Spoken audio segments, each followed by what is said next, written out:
Hello students, देखिए आज के इस वीडियो में मैं आपको डिफरेंशियल इक्वेशन से रिलेटेड एक नया टॉपिक समझाऊंगा। उस नए टॉपिक के बेसिक कॉन्सेप्ट्स के बारे में बताऊंगा। तो आज का जो टॉपिक है linear higher order differential equations with constant coefficients. तो इस टॉपिक में आपका जो वर्ड हायर ऑर्डर नज़र आ रहा है, इस हायर ऑर्डर से ही आपको क्लियर हो रहा होगा। और एक लीनियर वर्ड आ रहा है यहाँ पर, लीनियर हायर ऑर्डर। कहने का मतलब है ऐसी डिफरेंशियल इक्वेशंस के बारे में मैं आज इस वीडियो में समझाने वाला हूँ जिसका ऑर्डर हायर है और डिग्री 1 है, क्योंकि लीनियर वर्ड आ रहा है। ठीक है, तो इस टाइप की इक्वेशंस का ऐसा फॉर्म रहेगा, जनरल फॉर्म जैसा यहाँ लिखा हुआ है, इस टाइप का फॉर्म रहेगा। इसमें हायर ऑर्डर डेरिवेटिव्स एक से अधिक हो सकते हैं। ठीक है, D N Y over D X N plus A one, D N minus one Y over D X N minus one plus A two, D N minus two Y over D X N minus two plus, इस type से ये equation, यहाँ बहुत सारे terms general form लिखा है, plus dot dot और भी डेरिवेटिव हो सकते हैं, और इज इक्वल क्यू। ठीक है, और यहाँ पर जो क्यू है वो क्यू या तो x का फंक्शन हो सकता है या कोई कांस्टेंट टर्म हो सकता है, 2, 4, 5, या 0 हो सकता है, जैसा मैंने यहाँ पर मेंशन किया है, लिखा है। ठीक है, तो ये एक ऐसा जनरल फॉर्म रहेगा। पहले तो आप इस बात को समझें, हायर ऑर्डर एंड आपका लीनियर रहेगा, वो डिग्री उसकी 1 रहेगी, इस टाइप का फॉर्म है ये। तो इस टाइप के फॉर्म के बारे में कुछ बेसिक कॉन्सेप्ट हैं, उनको ज़रा देखिए। तो जैसे पहले यहाँ पर मैंने कुछ लिखा है, यहाँ जो आपका A1, A2, A3, AN are all constant. अगर ये सारे कांस्टेंट हैं, ये pure constant, A1, A2, A3, और ये आपका ये सारे के सारे अगर कांस्टेंट है, प्योर कांस्टेंट है, ठीक है ना, then the above equation 1 is called a linear differential equation of nth order with constant coefficient। ठीक है, तो ये अगर कांस्टेंट है, प्योर एब्सोल्यूट कांस्टेंट है, तो हम इस डिफरेंशियल इक्वेशन को nth ऑर्डर का आपका डिफरेंशियल इक्वेशन कहलाता है, ये linear differential equation with constant coefficient. Constant coefficient के साथ ये आपका nth ऑर्डर का लीनियर डिफरेंशियल इक्वेशन कहते हैं हम इसको। ठीक है, पहला पॉइंट आप इसको ऐसे समझिए। दूसरा पॉइंट, ये दो और वेरी वेरी इंपॉर्टेंट है। इफ q इज इक्वल 0 है, अगर ये q की वैल्यू अगर यहां 0 है, तो इसी डिफरेंशियल इक्वेशन को हम homogeneous linear differential equation of nth order बोलते हैं, q की वैल्यू अगर 0 है। दूसरा इसमें point, if q is not equal to 0, अगर q 0 ना हो, तो इसी इक्वेशन को हम non homogeneous equation, non homogeneous linear differential equation of nth order बोलते हैं। ठीक है, q 0 नहीं है तो non homogeneous linear differential equation of nth order, और q 0 है तो आपका homogeneous linear differential equation of nth order बोला जाता है। ठीक, तो ये वेरी वेरी इंपॉर्टेंट है दोनों पॉइंट्स। इस कॉन्सेप्ट को कोई कंफ्यूजन नहीं रहना चाहिए, मैं इसका बेसिक कॉन्सेप्ट बता रहा हूँ आज इस वीडियो में, केवल और केवल बेसिक कॉन्सेप्ट की बात होगी।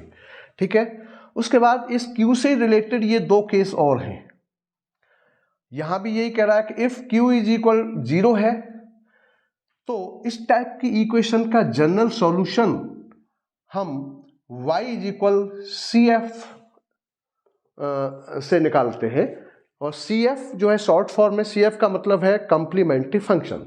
ठीक है, ये एक बेसिक फॉर्मूला है, एक बेसिक, आप बिल्कुल बेसिक समझिए इसको, जनरल सॉल्यूशन निकालने का, y इज इक्वल CF। अब CF क्या है वो हम आगे बताएंगे आपको। ठीक है, उसके बाद में अगर q इज नॉट इक्वल 0 है, तो इस टाइप की जो जनरल इक्वेशन है उसका जो आपका जनरल सॉल्यूशन इस टाइप का जो इक्वेशन रहती है आपका हायर ऑर्डर, उसका जो जनरल सॉल्यूशन है उसके लिए y is equal CF plus PI, CF plus PI दोनों को मिला करके उसका सॉल्यूशन निकाला जाएगा, general solution, where PI means, PI का मतलब है यहाँ पर पर्टिकुलर इंटीग्रल, ठीक है ना, PI का मतलब पर्टिकुलर इंटीग्रल, CF का मतलब कॉम्प्लीमेंट्री फंक्शन, ठीक है।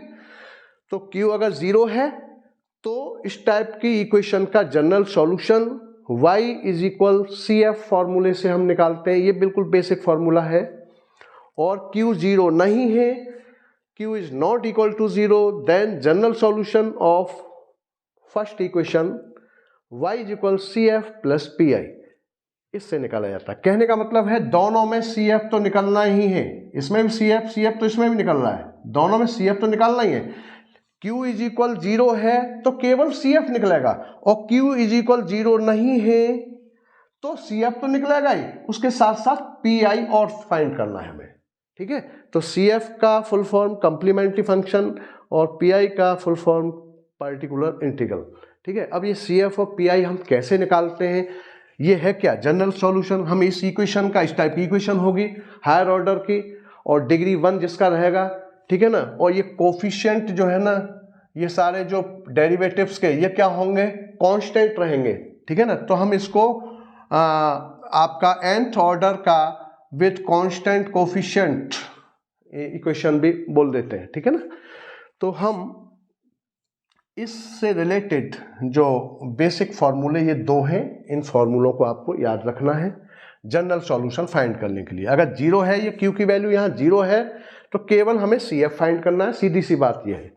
अगर Q की वैल्यू अगर यहाँ 0 है तो केवल हमें y is equal CF find करना है, और Q 0 नहीं है तो जनरल सॉल्यूशन हमें y is equal CF plus PI ये निकालना है, ठीक है ना। तो ये जनरल सॉल्यूशन के ये दो बेसिक फॉर्मूले। अब देखिए मैंने एक ये क्वेश्चन लिया है यहाँ पर, अब इस क्वेश्चन को देखें जरा, तो देखो इस क्वेश्चन को आप जरा इससे मैच करें, तो देखिए ये तो nth ऑर्डर का आपका हायर और जो ऑर्डर है इसका nth ऑर्डर था, nth ऑर्डर की differential equation, linear differential equation दे रखी है ये।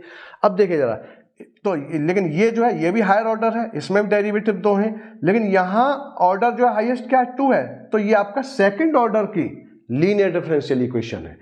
अच्छा, अब इस इज इक्वल यहाँ 0 दे रखा है, तो ये होमोजीनियस है या नॉन होमोजीनियस है, तो देखो मैंने यहाँ पर ये 2 पॉइंट लिखे हैं, तो ये कौन सी है, होमोजीनियस, क्योंकि Q इज इक्वल 0 है तो इसको हम homogeneous linear differential equation of nth order बोलते हैं, ठीक है ना। तो ये आप क्लियर हो गया, होमोजीनियस है और आपका ये है। और अब आप देखिए जरा, इसमें से हम जब सॉल्यूशन, इसका जो जनरल सॉल्यूशन निकालेंगे तो क्या निकालना है हमें, केवल क्यों Q इज इक्वल केवल यहाँ पर 0 दे रखा है तो हमें y is equal CF find करना है, ठीक। PI की आवश्यकता यहां नहीं है, क्योंकि PI कब निकलता है, जब Q is not equal to 0 हो, ठीक है। तो केवल यहां पर हम आपका CF निकालेंगे, ठीक है ना। अब देखिए जरा, अब हम इसको ऐसी इक्वेशन को सॉल्व कैसे करते हैं, तो यहां एक तो हम सिंबल D का यूज करते हैं, सिंबल D, कैपिटल D, ठीक है, और कैपिटल D का यूज करते हैं, और D का यूज ऐसे करते हैं कि D is equal D and DX, और D square is equal D square and DX square, और DQ is equal DQ and DX Q, ऐसे ये सिलसिला चलता रहता है, ठीक है। तो मैं इस इक्वेशन को इस सिंबल में पहले कन्वर्ट करूंगा, लिखने का तरीका इसको सॉल्व करने का, ठीक है। तो इस इक्वेशन को हम ऐसे लिख सकते हैं कि देखो ये जो है आपका, ये मैंने सिंबल लिखे हैं, तो देखो D square and DX square, तो देखो D square and DX square, इसकी जगह पर मैं D स्क्वायर रख सकता हूं, और इसके साथ ये Y अटैच है ही, तो देखो ये ऐसा हो जाएगा कि D स्क्वायर Y माइनस 3, और ये DY minus 4Y is equal 0, ऐसा लिख सकते हैं इसको, ठीक है ना, क्लियर हो गया। और देखो A1 A2 इस टाइप से कांस्टेंट है, तो देखो वहाँ इसकी जगह पर यहाँ क्या है कांस्टेंट में, देखो यहाँ A1 की जगह मान लो ये 3 है, ये 4 है, ये कांस्टेंट भी दे रखे हैं, ठीक है। और हम इसमें केवल जनरल सॉल्यूशन जब निकालेंगे तो केवल CF निकालना है, क्योंकि Q इज इक्वल 0 दे रखा है, ठीक है। अच्छा, अब यहाँ से y कॉमन ले लो, d² minus 3d minus 4y ये कॉमन आ जाएगा इज इक्वल 0, ऐसा लिख सकते हैं। उसके बाद हम जो लिखते हैं वो ऑक्सिलरी इक्वेशन लिखते हैं। इसके बाद जो स्टेप आता है, नाउ ऑक्सिलरी इक्वेशन,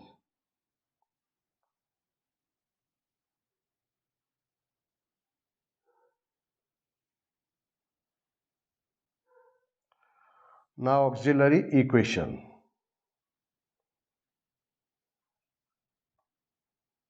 बी क्या हो जाएगी, वो निकालने का तरीका क्या है, इसी को ऑक्सिलरी फॉर्म में हम कैसे लिखेंगे कि ये जो y है इस y को हम रिप्लेस कर देते हैं, रिप्लेसिंग y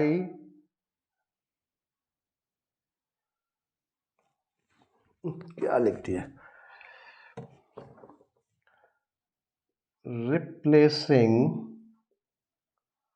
y बाई 1, ठीक है, ऑक्सिलरी। और d की जगह पर हम m का इस्तेमाल करते हैं, और d² अगर हो जाएगा तो m² हो जाएगा, ठीक है ना, dq हो जाएगा तो m का q हो जाएगा, ठीक है ना, ऐसा, ठीक।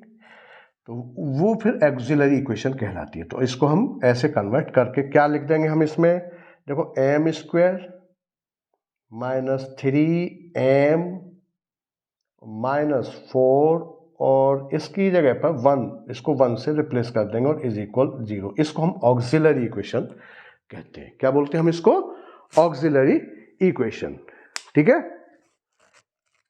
अच्छा, अब इसके बाद मैं यहां से इसको मिटा देता हूं। तो पहला स्टेप डी सिंबल का यूज करना है। तो कभी कभी क्वेश्चन देखो ऐसे लिखा हुआ आता है आपके एग्जाम में, कभी कभी इस फॉर्म में भी आ जाता है, डी के फॉर्म में भी वो ऐसा लिखा हुआ आ जाए क्वेश्चन, इसलिए मैंने इसको ऐसे कन्वर्ट, डी का सिंबल, डी सिंबल मैंने इसलिए इसमें यूज किया है, ठीक है ना। इन दोनों में से किसी भी केस में आ सकता है वो, क्लियर हो गया। ऐसे भी लिखी जा सकती है इक्वेशन या ऐसे लिखी जा, डी के फॉर्म में, डी सिंबल में भी इक्वेशन कभी कभी एग्जाम में रख देता है या इसमें, ठीक है ना। तो आपको कंफ्यूजन नहीं करना है। तो हमने डी में भी कर दिया, और डी को फिर हमने ऑक्सिलरी इक्वेशन क्या है होती है, एम में जिसको कन्वर्ट करते हैं, जो एम फॉर्म में लिखना, डी की जगह पर एम यूज करना है और वाई की जगह पर 1 यूज करना है, रिप्लेसिंग वाई बाई 1 और डी की जगह पर एम, डी स्क्वायर की जगह पर m², डी की भी जगह पर ये हो जाएगा, ठीक है। तो अब देखो ये क्या हो जाएगा, यहां से इसको मैं मिटा देता हूं।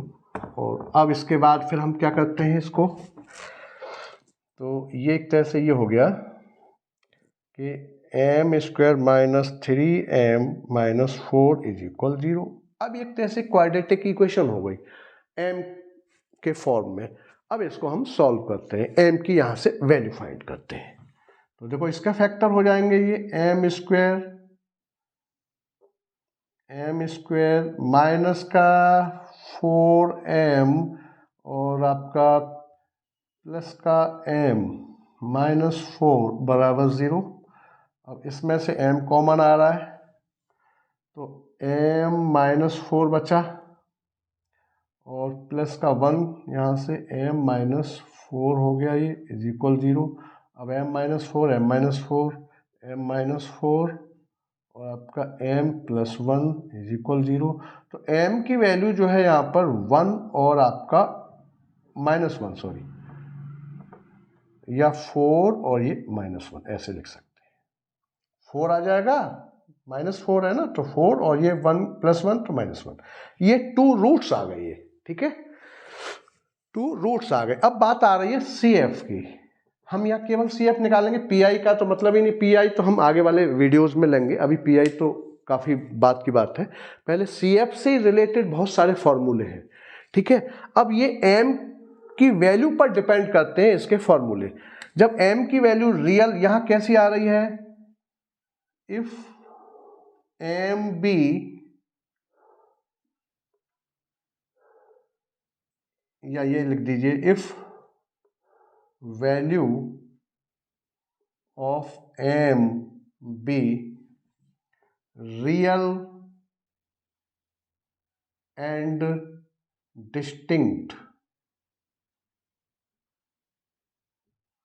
रियल हो और डिस्टिंक्ट हो एम की जो वैल्यू, तो देखो यहाँ रियल है, ये रूट्स जो है ये रूट्स हैं, एम के रूट्स कह सकते हैं, वैल्यू या रूट्स ऑफ एम भी रियल एंड डिस्टिंक्ट है। तो हम फॉर्मूला कैसे रखते हैं उसका एक तरीका, जैसे मान लो एम की वैल्यू हमारी आ रही है m1 m2, मैं जनरल फॉर्म में लिख रहा हूँ m3, इस टाइप से वैल्यू है। तो हम जो CF निकालते हैं वो कैसे निकालते हैं, y इज इक्वल कॉन्स्टेंट हम अपनी तरफ से लगाते हैं, average constant C1 into E to the power m1 into X plus C2 E to the power फिर दूसरा root m2x plus C3 E to the power m3 और x plus dot dot dot, ये सिलसिला ऐसे चलता है। जितने roots होंगे उतने बार ये टर्म्स यहाँ पर, ये constant C1 C2 C3 average constant हम अपनी तरफ से ऐड करते हैं। तो देखिए यहाँ अब मान लो ये 4 जो है m1 की जगह पर है और ये आपका m2 की जगह पर है, तो इस फॉर्मूले में रख दो आप इस वाले में। तो देखो y इज इक्वल क्या हो जाएगा, ये आपका C1 E to the power 4x plus C2 E to the power minus और 1 को लिखने की आवश्यकता नहीं है, ये this is final general solution. CF निकलेगा यहाँ पर, क्योंकि इज इक्वल 0 दे रखा है, Q की वैल्यू 0 है, PI नहीं निकालना, बस ये ध्यान रखना है। Q इज इक्वल 0 है, Q इज इक्वल 0 नहीं है, दोनों केस मैंने बता दिए, ठीक। तो ये आपका आंसर हो गया, ये इसका जनरल सॉल्यूशन हो गया, ठीक है। तो इस टाइप से ये क्वेश्चंस करे जाते हैं, ये क्लियर हो गया होगा, ठीक है। ये जनरल सॉल्यूशन का सिस्टम क्लियर हो गया होगा। अगर इसी में Q की वैल्यू 0 है तो केवल y इज इक्वल CF निकालना है। अब देखो y इज इक्वल CF हमने अभी एक फॉर्मूला बताया है ये, ठीक है। जब रूट्स रियल एंड डिस्टिंक्ट हो और जब रूट्स रियल एंड रिपीटेड कर रहे हो, करने वाले हो तो फॉर्मूला बदल जाएगा।